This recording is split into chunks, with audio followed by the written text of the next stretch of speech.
સૌરાષ્ટ્ર અને દક્ષિણ ગુજરાતમાં મેઘાની તોફાની સવારી. અમરેલીમાં ધોધમાર વરસાદ તો ગઢડામાં 2 કલાકમાં 1 ઇંચ વરસાદ ખાબક્યો. ગુજરાત વિધાનસભા ચૂંટણી પહેલા અમદાવાદમાં દોડશે મેટ્રો ટ્રેન. મ્યુનિસિપલ કોર્પોરેશનના ઉચ્ચ અધિકારીઓ સાથે સીએમની સમીક્ષા. ગુજરાત સરકારની એસટી વોલ્વો બસની મુસાફરી બની મોંઘી. ભાડા પર ઝીંકાયો 6% વધારો. નંખાતા વધ્યા ભાડા. તલાટી કૌભાંડમાં સીએમ અને શિક્ષણ મંત્રીને કોઈ જ લેવા દેવા નથી. વિજય રૂપાણીએ કર્યો બચાવ. કોંગ્રેસના પૂર્વ સાંસદ કુંવરજી બાવળિયાનો કોંગ્રેસ પર પ્રહાર. કહ્યું, કોળી સમાજ સાથે હંમેશા અન્યાય કરતી આવી છે કોંગ્રેસ. દિનેશ બામણિયાનો કેતન પટેલ પર ભાજપનું સમર્થન કરતો હોવાનો આરોપ. તો કેતને આરોપોને રાજકીય પ્રેરિત ગણાવ્યા.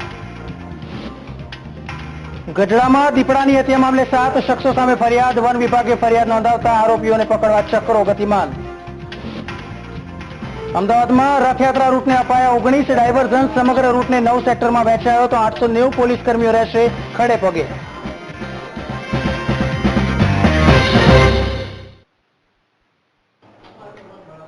નમસ્કાર, આજે ગુજરાતમાં હું નેહલ આપનું સ્વાગત કરું છું. સૌપ્રથમ વાત કરીએ વરસાદની. તો સૌરાષ્ટ્રમાં સૌથી વધારે વરસાદ અમરેલી ખાતે નોંધાયો છે. ત્યારે અમરેલીના વિવિધ વિસ્તારોમાં 4 ઇંચ કરતા પણ વધારે વરસાદ પડ્યો છે.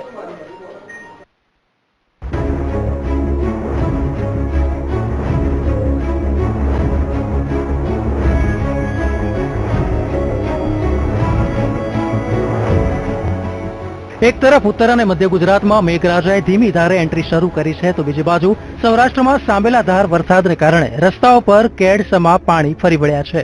અમરેલી જિલ્લાના લીલિયા પંથકમાં અનરાધાર વરસાદને કારણે ક્રાંકજ નજીકની ગાગાડીઓ નદીમાં પૂર આવ્યું છે, જેને કારણે લીલિયા ક્રાંકજ માર્ગ બંધ કરવામાં આવ્યો છે. તો સાવરકુંડલા પંથકમાં ભારે વરસાદ પડ્યો છે, જેને કારણે લોકોને ભારે હાલાકીનો સામનો કરવો પડ્યો છે. તો વંડામાં 2 ઇંચ વરસાદ ખાબકી ચૂક્યો છે. ખાસ કરીને રાજુલા, જાફરાબાદ સહિત અમરેલી, ગીર, સાસણ, ધારી, લાઠી તેમજ ઉના સહિતના વિસ્તારોમાં મુશળધાર વરસાદને કારણે પૂર જેવી સ્થિતિ પેદા થઈ છે. રાજુલામાં માત્ર 3 કલાકમાં 8 ઇંચ વરસાદ ખાબકી ગયો છે. તો જાફરાબાદમાં 4 ઇંચ વરસાદ પડ્યો છે. રાજુલા શહેરમાં વીજળી ગુલ થઈ ગઈ હતી અને ભારે વરસાદને પગલે વૃક્ષો ધરાશાયી થઈ ગયા હતા. નીચાણવાળા વિસ્તારોમાં પાણી ભરાઈ ગયા હતા. તો અમુક વિસ્તારો પણ બેટમાં ફેરવાઈ ગયા હતા. સાવરકુંડલાનું પીપરડી ગામ બેટમાં ફેરવાઈ ગયું છે. તો વીજપડીમાં 2 કલાકમાં 2 ઇંચ વરસાદ પડી ગયો હતો. આ તરફ દિયાળ તેમજ શાહી નદીમાં ઘોડાપૂર આવ્યું છે. મચ્છુંદરી ડેમમાં એક જ દિવસમાં 5 મીટર નવા નીરની આવક થઈ છે. તો દ્રોણેશ્વર ડેમ પ્રથમ વરસાદે ઓવરફ્લો થયો હતો. લીલિયા અને અમરેલીમાં 3 ઇંચ, ખાંભા અને ધારીમાં 2 ઇંચ વરસાદ પડતા ઠેર ઠેર પાણી ભરાયા હતા. રાજુલા પંથકમાં 8.5 ઇંચ વરસાદ ખાબકી જતા પાણીની સ્થિતિ સર્જાઈ હતી.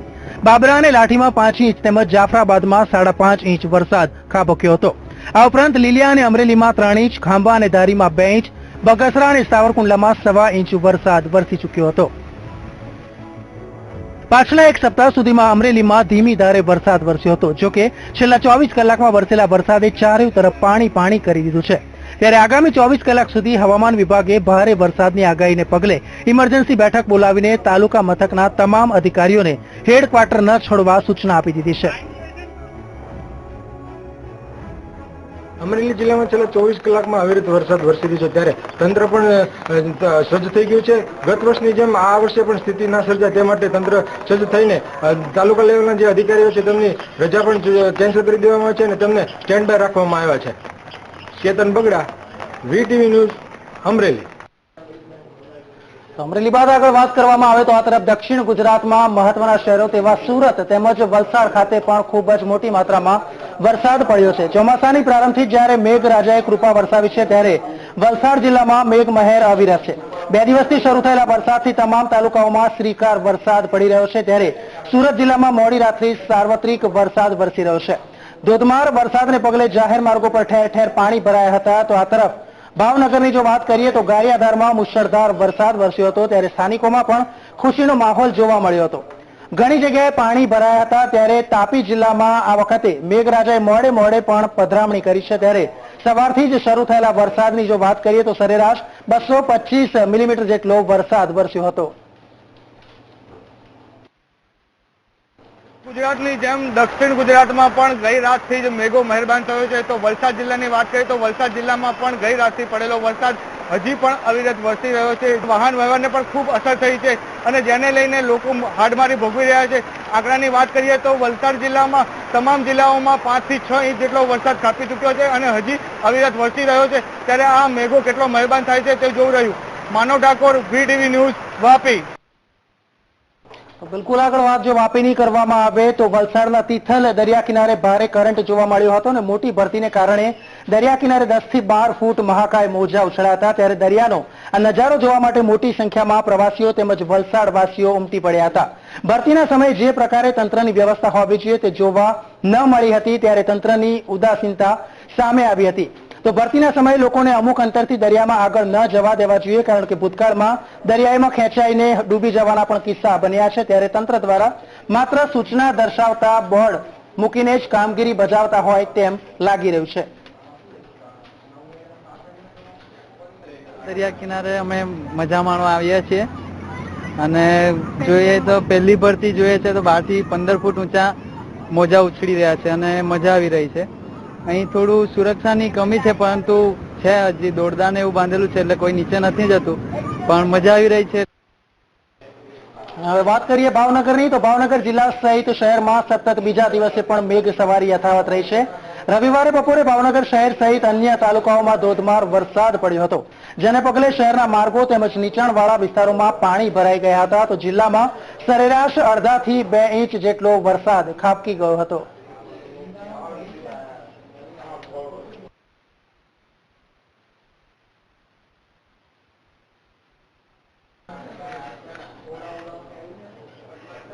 તો વાત કરીએ સંઘ પ્રદેશની, તો સંઘ પ્રદેશ દાદરાનગર હવેલીમાં પણ ભારે વરસાદ પડતા જનજીવન અસ્તવ્યસ્ત થઈ ગયું હતું. ભારે વરસાદને પગલે સેલવાસ ખેરડી ગામનો રોડ તૂટી ગયો હતો અને ગામ સંપર્ક વિહોણું બન્યું હતું. તો ખાડીના કોઝવે પર પાણી ભરાઈ જતા વાહન ચાલકો ફસાઈ જવા પામે તેવા પણ દ્રશ્યો જોવા મળ્યા હતા.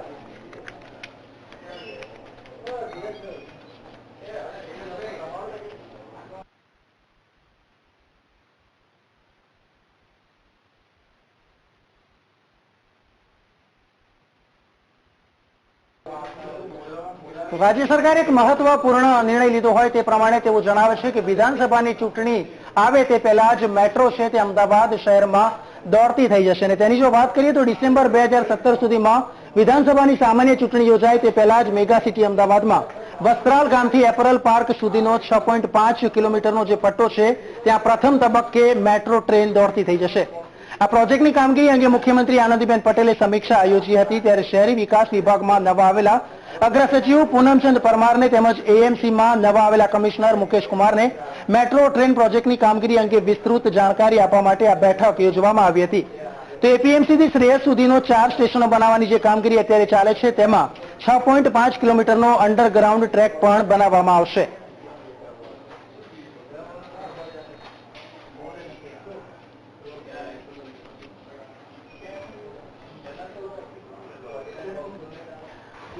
આગળ વાત કરવામાં આવે તો એસટીમાં જે વોલ્વો સુવિધા છે તેમાં બસ ભાડા વધારવામાં આવ્યા છે તેવા એક સમાચાર પ્રાપ્ત થયા છે, જે અનુસાર જો વાત કરીએ તો અંદાજે 6% જેટલો ભાડામાં વધારો કરવામાં આવ્યો છે.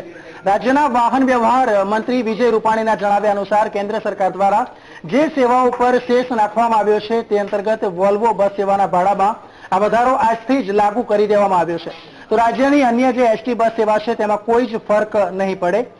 તો વોલ્વો બસના ભાડામાં ભાવ વધારો કરાતા મધ્યમ વર્ગના તેમજ ઉચ્ચ વર્ગના લોકોને ચોક્કસથી અસર પડશે.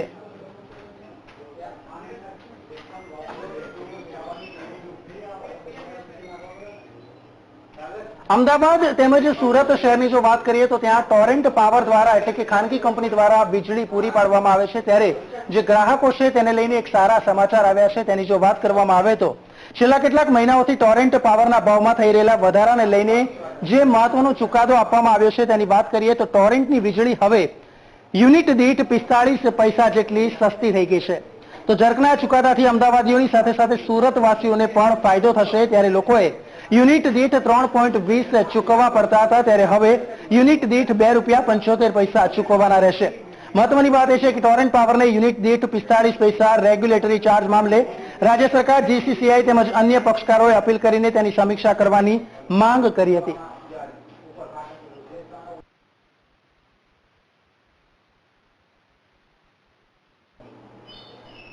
રાજ્યમાં મોટાભાગના વિસ્તારોમાં જ્યારે ચોમાસું છે તે સમયસર બેઠું છે ત્યારે પાટણમાં પ્રી મોન્સૂન કામગીરીને લઈને સવાલો ઉભા થયા છે.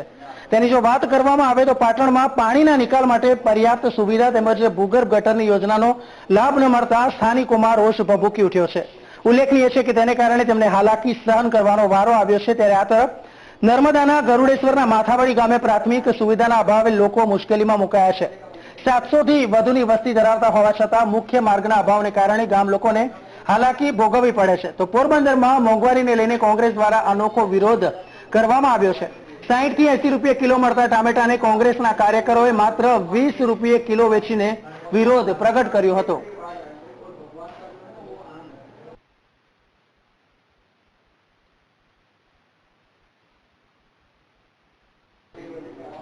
આ તરફ વાત કરીએ તો વડોદરાથી એક મહત્વના સમાચાર છે. તે અનુસાર જે યુથ ની જો વાત કરવામાં આવે તો વડોદરા યુથ કોંગ્રેસ દ્વારા આજે ગાંધીનગર ગુરુ ખાતે તેજસ્વી તારલાઓના સત્કાર સમારોહમાં શિક્ષણ મંત્રી ભૂપેન્દ્રસિંહ ચુડાસમા ઉપસ્થિત રહેવાના હતા. ત્યારે તેમના રાજીનામાની માંગ સાથે જ વિરોધ પ્રગટ કરવામાં આવ્યો હતો. ત્યારે શિક્ષણ મંત્રી આવતાની સાથે જ કોંગ્રેસના જે કાર્યકર્તાઓ છે તેમણે વિરોધ પ્રદર્શન કર્યું હતું અને તેમના રાજીનામાની માંગ કરી હતી. ત્યારે સૂત્રો પોકારીને તેમની ગાડીની સામે જ તેઓ બેસી ગયા હતા, પરંતુ પોલીસે બળ પ્રયોગ કરીને 15 જેટલા કાર્યકર્તાઓની ધરપકડ અટકાયત કરી લીધી હતી. શિક્ષણ મંત્રીએ કલ્યાણસિંહ ચંપાવતે ગુજરાત સરકાર પર જે આક્ષેપો કર્યા તેના પ્રતિભાવો મીડિયાને આપતા જણાવ્યું હતું કે આ કરવા પાછળ કોઈ દોરી સંચાર હોઈ શકે છે, કારણ કે તેમને 2 વર્ષ સુધી કેમ રાહ જોઈ અને તેની સામે હું કાયદેસરની કાર્યવાહી કરીશ તેવી પણ બાબત તેમણે કહી હતી.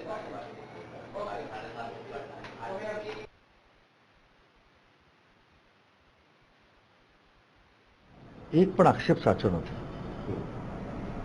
એને મારે પર આક્ષેપ કરવો જ હતો તો કેમ 2 વર્ષ પછી કર્યો? એ જામીન પર છૂટા 2 વર્ષ થયા છે, તો 2 વર્ષ સુધી કેમ કંઈ જ ના બોલ્યા? ભાઈ, મતલબ એ થયો કે એની પાછળ કોક હાથ છે, એને તૈયાર કરવામાં આવ્યા છે. જો એને કંઈક કહેવું જ હોત તો જેલમાંથી છૂટ્યા પછી તરત કહ્યું હોત. એટલે આ બધા આક્ષેપો છે ને એ મન ઘડન છે, ઉપજાવી કાઢેલા છે, પાયા વગરના છે. તો આ તરફ તલાશી મુદ્દે જે કૌભાંડ બહાર આવ્યું છે તેની વાત કરીએ તો તેની સ્પષ્ટતા આજે વિજય રૂપાણીએ કરી હતી અને તે અનુસાર જો વાત કરવામાં આવે તો તેમણે સ્પષ્ટતા કરતા જણાવ્યું હતું કે તલાટી કૌભાંડ જાહેર થયા બાદ ભૂપેન્દ્રસિંહ ચુડાસમાના બચાવમાં તેઓ આવ્યા છે તેવું સ્પષ્ટ લાગી રહ્યું છે. ઉલ્લેખનીય છે કે ભાજપના પ્રદેશ પ્રમુખ વિજય રૂપાણીએ તલાટી કૌભાંડમાં મુખ્યમંત્રી તેમજ શિક્ષણ પ્રધાનને આડે હાથ લીધા હતા. ત્યારે તલાટી કૌભાંડમાં કલ્યાણસિંહ ચંપાવતના નિવેદન તેમજ આક્ષેપોનો ભાજપે પાયા વિહોણા ગણાવ્યા છે અને રદિયો આપ્યો છે. આ મુદ્દે રૂપાણીએ સ્પષ્ટ જણાવ્યું હતું કે તલાટી કૌભાંડ સંદર્ભે ભૂપેન્દ્રસિંહ ચુડાસમા સાથે પક્ષે વાત કરી છે અને તેઓ આ મુદ્દે બદનક્ષીનો દાવો પણ કરશે. સરકારના ધ્યાનમાં આવ્યું કે તલાટી કૌભાંડમાં આ રીતે બારોબાર લોકો એજન્ટ બની અને પૈસા લઈને પાસ કરાવવાના પેતરાઓ કરી રહ્યા છે. તાત્કાલિક રેડ પાડી અને જે કોઈ લોકો આ કરતા હતા એની પોલીસે ધરપકડ કરી જેલમાં નાખ્યા હતા. અને મને નવાઈ લાગે છે કે એ પરીક્ષા આખી રદ કરી નાખી. જો એ પરીક્ષા લેવાની હોત, નિમણૂક આપી હોત તો એ કૌભાંડની વાતને કંઈક આધાર મળત, પણ એ પરીક્ષા તાત્કાલિક રદ કરી છે. પાટીદાર અનામતનો જે મુદ્દો દિવસે ને દિવસે વધુ વકરતો જાય છે ત્યારે આ બાજુ ગુજરાત રાજ્યના રમત ગમત પ્રધાન નાનુભાઈ વાણાણીએ એક પાટીદાર ઉપરનું એક પુસ્તક લખ્યું છે, તેને લઈને ચર્ચા ચકડોળે છે. તેની જો વાત કરીએ તો રમત ગમત રાજ્ય પ્રધાન નાનુ વાનાણીના પાટીદાર પરનું જે પુસ્તક છે તે પ્રસિદ્ધ થાય તે પહેલા જ વિવાદોમાં ફસાયું છે. નાનુ વાનાણી દ્વારા પાટીદાર પુસ્તકમાં પાટીદાર અનામત આંદોલન તેમજ તેના નેતાઓ સંદર્ભે કરવામાં આવેલા ઉલ્લેખનો ખુલ્લો વિરોધ પાસ દ્વારા કરવામાં આવ્યો છે. તો પાસના કન્વીનર દિનેશ બામણિયાએ નાનુભાઈ વાનાણીએ આ પુસ્તક એસી ચેમ્બરમાં બેસીને લખ્યું હોય તેવો આક્ષેપ કર્યો છે. તો સાથે જ જ્ઞાન ન હોવાનો પણ આરોપ મૂક્યો છે. પહેલી વાત તો એ છે કે નાનુભાઈ વાનાણીએ જે પુસ્તકમાં લખ્યું છે કે ભાઈ પાટીદારો સમાજ માટેથી આ આંદોલન નથી ચાલતું, એ વાતને અમે બિલકુલ ખોટું ઠરાવીએ છીએ. કારણ કે આંદોલન પાટીદારોની ઓબીસીની અનામતમાં સમાવવાની માંગણીને લઈને ચાલ્યું છે. બીજી વાત અમારી એ છે કે પાટીદાર સમાજના પ્રશ્નો શું છે એ જ નાનુભાઈ વાનાણીને ખબર નથી. આ પુસ્તક ફક્ત ને ફક્ત એસી ઓફિસમાં બેસીને લખાયું હોય એવું સ્પષ્ટ સાબિત થાય છે. નાનુભાઈ વાનાણીએ પાટીદાર સમાજના પ્રશ્નો માટેથી સમાજ વચ્ચે જવું પડે અને ત્યાં જવું પડે. મેં પુસ્તકનો અભ્યાસ હજી કર્યો નથી, જોઈ લઈશ. પણ હું એમ માનું છું એવું નાનુભાઈની લાગણી ન હોય. નાનુભાઈએ જે વાત કરી હશે એ પાટીદાર સમાજના હિતમાં, પાટીદાર સમાજને સારા માટે જ એમને વાત કરી હશે.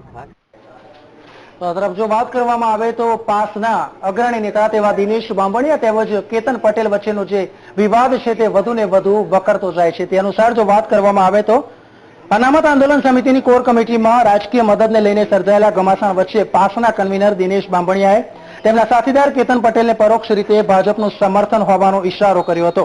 તો કેતન પટેલે આ મુદ્દે જણાવ્યું હતું કે તમામ આરોપો છે તે રાજકીય પ્રેરિત છે. તો સીધી પ્રતિક્રિયા આપવાનું પણ તેમણે ટાળ્યું હતું. મહત્વપૂર્ણ છે કે કેતન પટેલે દિનેશ બાંભણિયા વિરુદ્ધ પત્ર લખ્યો હતો, જેમાં આરોપ લગાવાયો હતો કે દિનેશ બાંભણિયા રાજકીય લાભ માટે આંદોલન અને સમાજનો ઉપયોગ કરી રહ્યા છે. એના આક્ષેપો વિશે હું કોઈ કોમેન્ટ નથી કરતો અને તિરાડ જેવો કોઈ પ્રશ્ન નથી. આટલા બધા લોકો પાસમાં કમિટીમાં હોય છે તો અલગ અલગ મંતવ્ય હોય છે બધાના. પહેલા તો વાત એ છે કે અત્યારે કોઈ ટિકિટનો માહોલ નથી. પૈસા લેવાનો આક્ષેપો તો અમારી ઉપર ભાજપ દ્વારા હજી કરવામાં આવશે અને ઘણા બધા આક્ષેપો કરવામાં આવ્યા છે. ભારતીય જનતા પાર્ટી દ્વારા અમારા દરેક કન્વીનરો પર આક્ષેપો થઈ રહ્યા છે. આગળ વાત કરવામાં આવે તો આ તરફ રાજકોટના પૂર્વ સાંસદ કુંવરજી બાવળિયાએ કોંગ્રેસની સામે જ બગાવત ફૂંકી હોય તેવા એક સમાચાર છે. તેની જો વાત કરવામાં આવે તો કુંવરજી બાવળિયાએ પોતાની જ પાર્ટી ઉપર પ્રહાર કરતા નિવેદનો આપ્યા છે. બાવળિયાએ કહ્યું છે કે કોંગ્રેસે કોળી સમાજ સાથે હંમેશા અન્યાય કર્યો છે. તો આ મુદ્દે કોળી સમાજનું પ્રતિનિધિ મંડળ સોનિયા ગાંધીને મળવા જશે તેવી પણ એક કાર્યક્રમમાં તેમણે વાત કરી હતી. એક શૈક્ષણિક સંસ્થામાં કોળી સમાજનું સંમેલન યોજાયું હતું, જેમાં મોટી સંખ્યામાં કોળી સમાજના નેતાઓ ઉપસ્થિત રહ્યા હતા અને ત્યારે આ સંમેલનમાં કુંવરજી બાવળિયાએ કોંગ્રેસ પર કોળી સમાજને લઈને પ્રહાર કર્યા હતા.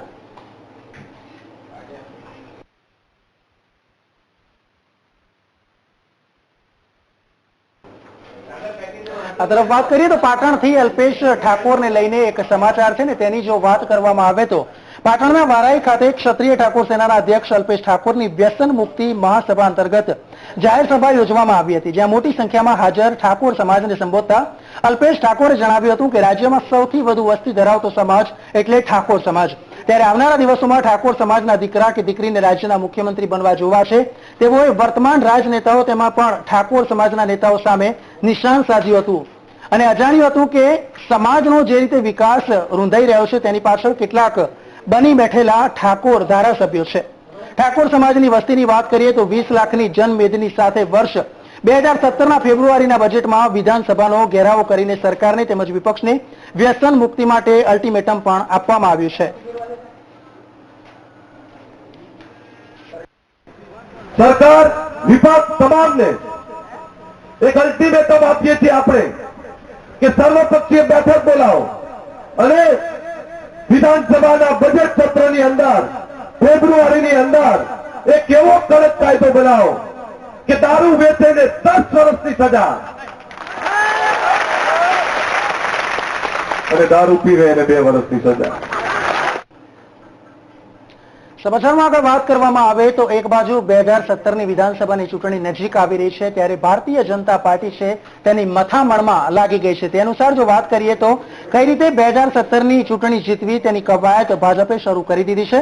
પ્રદેશ ભાજપ દ્વારા આજથી 25,000 કાર્યકરો 2 બૂથમાં જઈને બેઠકો કરશે, જે અંતર્ગત ગાંધીનગરના 2 બૂથમાં વિજય રૂપાણીએ મુલાકાત લીધી હતી. તો ગાંધીનગરના સેક્ટર 30 અને ધોળાકુવામાં પ્રદેશ પ્રમુખે કાર્યકરો સાથે બેઠક યોજી હતી અને બૂથની ઉપયોગિતા ચૂંટણી જીતવા માટે કેટલી મહત્વની છે તેની સમજ આપી હતી.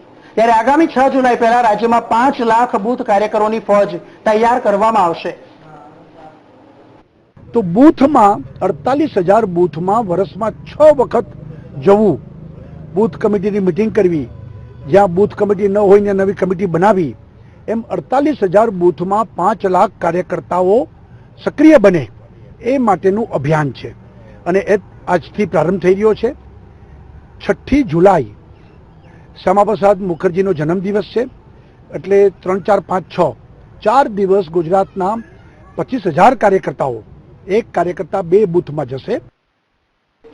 આગળ વાત કરવામાં આવે તો ભારતીય જનતા પાર્ટીના પ્રદેશ પ્રમુખ વિજય રૂપાણીની અધ્યક્ષતામાં સાંસદોની એક મહત્વપૂર્ણ મીટિંગ છે તે સોમવારે યોજાવા જઈ રહી છે. ત્યારે વાત કરીએ તો આ બેઠકમાં ભાજપના સિનિયર નેતા LK અડવાણી તેમજ કેન્દ્રીય માનવ સંસાધન મંત્રી સ્મૃતિ ઈરાની હાજરી આપશે. તો ગુજરાતના રાજ્યસભાના સાંસદ અરુણ જેટલી બેઠકમાં ગેરહાજર રહેશે. બેઠકમાં છેલ્લા 2 વર્ષમાં સાંસદો દ્વારા કરવામાં આવેલા કાર્યો તેમજ વિકાસ ગૌરવ યાત્રા તથા 2017 માટેની આવનારા સમયની રણનીતિ અંગે મહત્વની ચર્ચા કરવામાં આવશે.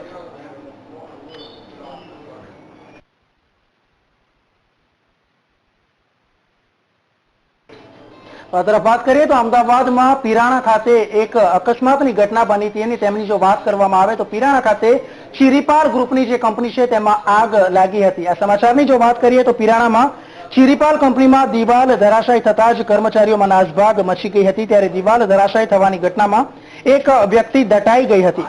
તો સાથે જ આ ઘટનાનું કવરેજ કરવા જ્યારે મીડિયા કર્મીઓ ગયા ત્યારે કંપની સંચાલકોએ તેમને પણ અટકાવ્યા હતા. ત્યારે ઉલ્લેખનીય છે કે થોડા સમય પહેલા પણ આ કંપનીમાં ભીષણ આગ ફાટી નીકળી હતી અને ત્યારે જ ચિરીપાલની કંપની હતી તે હંમેશાની જેમ ચર્ચામાં જ રહી હતી અને ત્યારે ફરી એકવાર દિવાલ ધરાશાયી થવાની ઘટનાને પગલે કંપની શંકાના દાયરામાં આવી ગઈ છે.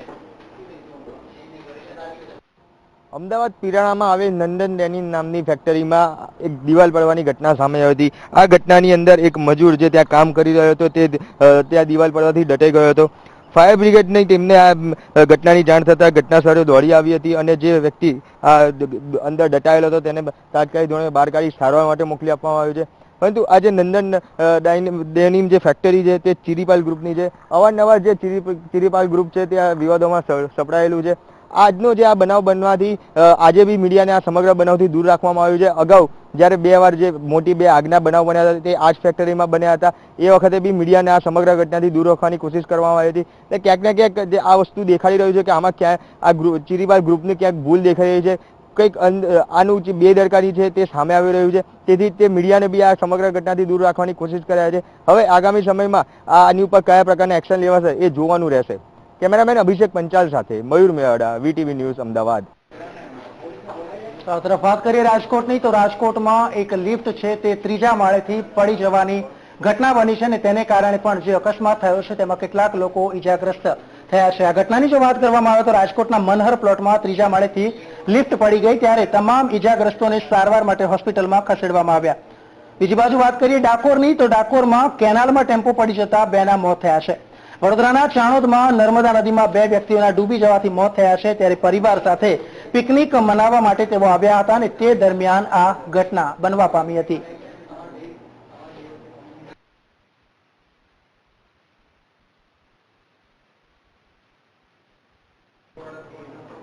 આગળ વાત કરીએ તો આ તરફ બોટાદમાં એક દીપડાને કેટલાક સ્થાનિક લોકોએ મારી કાઢ્યો હતો. તેને લઈને વન વિભાગ હવે સજ્જ બન્યું છે.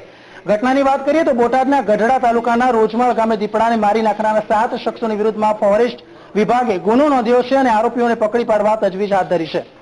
ઉલ્લેખનીય છે કે અમુક શખ્સોએ દીપડાને છંછેડ્યો હતો ત્યારે દીપડો બહાર આવતા જ અમુક શખ્સોએ તેના પર તીક્ષ્ણ હથિયારો તેમજ લાકડીથી તેમજ લોખંડના પાઇપ વડે ઘા કર્યો હતો અને આમ દીપડાને મારી નાખ્યો હતો. ત્યારે ફોરેસ્ટના પણ અમુક કર્મચારીઓ ત્યાં હાજર રહ્યા હતા પરંતુ લોકોએ તેમની વાત પણ માની ન હતી. ત્યારે ગઢડા ફોરેસ્ટ ઓફિસર તેમજ પોલીસ ઘટના સ્થળ પર આવી પહોંચી હતી અને પાલીતાણાની રેસ્ક્યુ ટીમ દ્વારા દીપડાને બહાર કાઢવામાં આવ્યો હતો.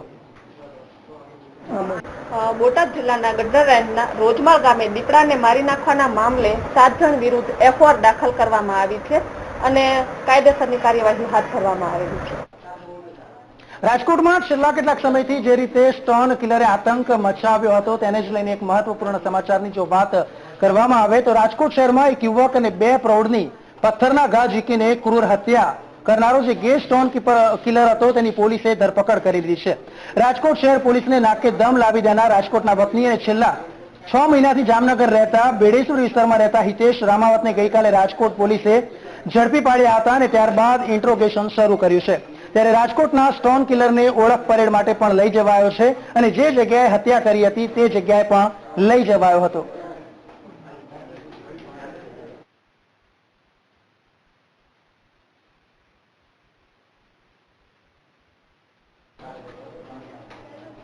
તરફ વાત કરીએ તો વડોદરાથી એક સમાચાર છે જેમાં પોલીસની દબંગાઈ છે તે સામે આવી છે. તેની જો વાત કરવામાં આવે તો સેવા, સુરક્ષા અને શાંતિના સ્લોગન સાથે જે ખાખીની વર્દી હતી તે માહોલમાં પોલીસની દબંગાઈ સામે આવી છે.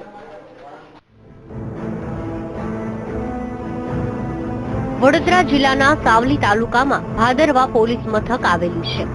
ભાદરવાના બસ સ્ટેશન પાસે રિક્ષામાં પેસેન્જર ભરી હેરાફેરી કરી કુટુંબનું ગુજરાન ચલાવતા ભરતભાઈ શ્રીમાળીને પોલીસ મથકના અધિકારીનો કડવો અનુભવ થયો છે. જ્યારે રિક્ષા ચાલક પેસેન્જર ભરી લઈ જવાની તૈયારી કરી રહ્યો હતો તે સમય દરમિયાન અધિકારી પોતાની પ્રાઇવેટ કાર લઈને પસાર થતા તેણે અડચણ લાગતા રિક્ષા હટાવી લેવા કહ્યું, પણ પ્રાઇવેટ ગાડીમાં આવેલા અધિકારીને રિક્ષા ચાલક ન ઓળખી શક્યો, જેને લઈ બંને વચ્ચે ઉગ્ર બોલાચાલી થઈ હતી. ત્યારબાદ અધિકારીએ રિક્ષા સાથે જઈ વાહનને જમા કરાવી દીધું. હું ડાયાબિટીસનો પેશન્ટ છું, મને બીપીનો પ્રોબ્લેમ છે, મારે જીવું જ કરી મારા 3 બાળકોને જીવાળા ખવડાવું છું. 4 દિવસથી મારા ઘરમાં રસોડું નથી જમ્યું, બન્યું નથી કે કોઈ છોકરું ખાઈ શક્યું નથી. મારી માંગ એ છે કે મને મારું સાધન આપી દો તો મારા બાળકોને જીવાડું, મારું ગુજરાન ચલાવું અને શાંતિથી જીવી શકું બસ. તો આ મામલો કોર્ટ સુધી પહોંચ્યો હતો અને કાર્યવાહી હાથ ધરાઈ હતી, પરંતુ કોર્ટના હુકમ પછી પણ રિક્ષા ચાલકને પોતાનું વાહન મળ્યું નથી. જ્યારે રિક્ષા ચાલક પોતાનું વાહન લેવા માટે જાય છે ત્યારે તેમને સાહેબ નથી, કાલે આવજો એમ કહી ના પાડવામાં આવે છે. હું આત્મવિલોપન કરવાની તૈયારી કરું છું, કેમ કે મારા રોજનું કમાવાનું સાધન છે અને મારે એને પર જ ધંધો ચાલે છે. તો અમે જમીએ શું, ખાઈએ શું, પછી ના કરે તો પછી આત્મવિલોપન કરવા હું તૈયાર છું. પોલીસ દ્વારા રિક્ષા ચાલકને હેરાન કરતા હોવાનો આક્ષેપ કરવામાં આવ્યો છે. કાયદાકીય પ્રક્રિયા પૂર્ણ કરી હોવા છતાં પોલીસ વાહન છોડતી નથી. તો હવે જોવાનું એ રહ્યું છે કે રિક્ષા ચાલકને પોતાનું વાહન પરત મળશે કે નહીં. Anil Bhatia, bureau report, Vadodara. સમાચારમાં આગળ વાત કરવામાં આવે તો અમદાવાદ શહેરમાં હવે રથયાત્રાને ગણતરીના દિવસો જ જ્યારે બાકી રહ્યા છે ત્યારે ટ્રાફિક પોલીસ દ્વારા પણ કેટલાક ડાયવર્ઝન આપવામાં આવ્યા છે. તેની જો વાત કરવામાં આવે તો આ વખતે અમદાવાદમાં ભગવાન જગન્નાથજીની 139મી રથયાત્રા નીકળશે. ત્યારે રથયાત્રાના કારણે ટ્રાફિક વ્યવસ્થાથી કોઈને અગવડ ન પડે તે માટે ટ્રાફિક વિભાગ દ્વારા તમામ પ્રકારની તૈયારીઓ પૂર્ણ કરી દેવામાં આવી છે. ખાસ કરીને દરેક કર્મચારીઓ સરળતાથી વ્યવસ્થા જાળવી શકે તે માટે સમગ્ર રૂટને 9 સેક્ટરમાં વહેંચી દેવામાં આવ્યા છે. તેમજ રથયાત્રાના રૂટને કુલ 19 ડાયવર્ઝન આપવામાં આવ્યા છે. ભગવાન જગન્નાથજીની રથયાત્રાના પ્રારંભથી જ્યાં સુધી યાત્રા પરત નિજ મંદિર ન ફરે ત્યાં સુધી 890 પોલીસ અધિકારીઓ તેમજ કર્મચારીઓ ખડે પગે હાજર રહેશે. તો મંગળા આરતીમાં આવતા લોકો માટે પણ મંદિરની આસપાસના વિસ્તારમાં 3 સ્થળ ઉપર પાર્કિંગની વ્યવસ્થા કરવામાં આવી છે.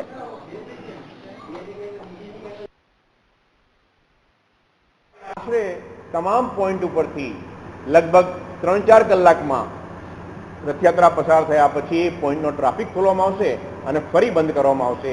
એટલે લોકોને ઓછામાં ઓછી અસુવિધા પડે, લોકો તમામ પોતાની જગ્યાએ પહોંચી શકે એના માટે જે ડાયવર્ઝન આપ્યા છે ત્યાં પણ પોલીસના માણસો હાજર રાખેલ છે.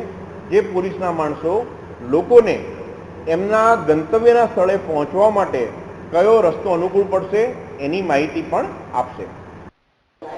139મી રથયાત્રામાં કોઈ અનિચ્છનીય ઘટના ન બને તે માટે પોલીસ તંત્રે પણ જડબે સલાક બંદોબસ્ત ગોઠવાશે. 6 જુલાઈના રોજ રથયાત્રા હોવાથી 16,000 પોલીસ કર્મચારીઓ તેમજ અધિકારીઓ સોમવારે રથયાત્રાના રૂટ ઉપર ગ્રાન્ડ રિહર્સલ કરશે. રિહર્સલમાં મલ્ટી બેરલ લોન્ચર, ઇન્સ્ટોલ કરાયેલા પોલીસ વાહનો, ઘોડેસવાર, તદુપરાંત ડોગ સ્ક્વોડ સહિતનો કાફલો જોડાઈને પૂર્વ તૈયારીમાં લાગી જશે. તો રથયાત્રાના રિહર્સલમાં ડ્રોન તેમજ સમગ્ર રૂટ પર લગાવવામાં આવેલા 300 જેટલા સીસીટીવી કેમેરાનું પણ ટ્રાયલ લેવામાં આવશે.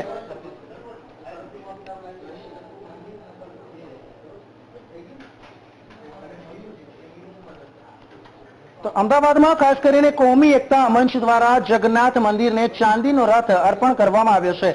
કોમી એકતા મંચના અધ્યક્ષ રાઉફ બંગાળીએ દિલીપદાસજી મહારાજને ચાંદીનો રથ અર્પણ કર્યો હતો. તો દિલીપદાસજી મહારાજે મુસ્લિમ સમાજના બિરાદરોને ઈદની શુભેચ્છા પાઠવી છે.